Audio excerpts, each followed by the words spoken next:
आप सभी लोगों को इस बात की जानकारी होगी कि केतन अग्रवाल की हत्या कर दी है उनकी मंगेतर सिया गोयल ने।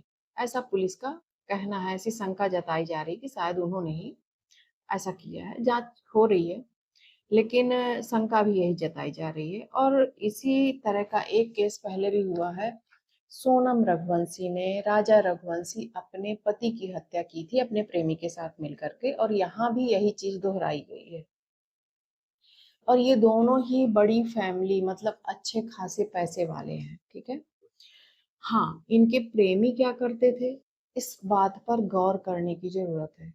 ये तो बहुत बड़े घराने के बच्चे थे, ठीक है। जिनकी शादी हुई, जो मंगेतर हैं, जिन्होंने मर्डर किया, जिनके ऊपर शंका है।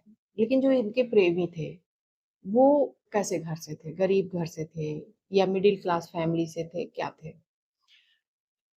तो सोनम रघुवंशी का भी यही था, क्योंकि उनको अपने प्रेमी के पास रहना था, यही वजह बताई गई।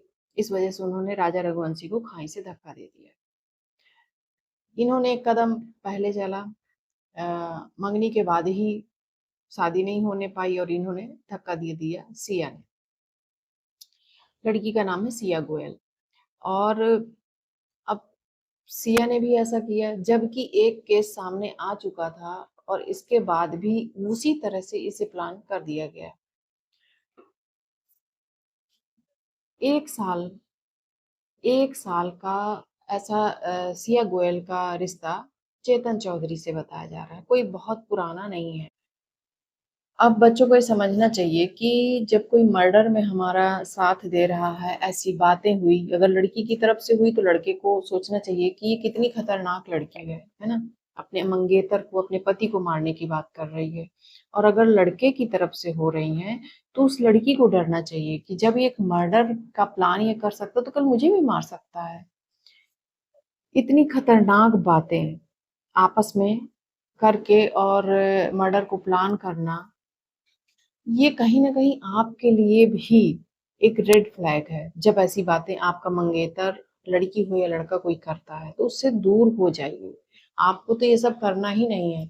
अगर कोई सच में प्यार करता है, तो वो सिर्फ़ अपने प्रेमी का हाथ पकड़ता है, ठीक है? वो ये नहीं देखता कि क्या धन है, क्या दौलत है, क्या खूबसूरती है, क्या है।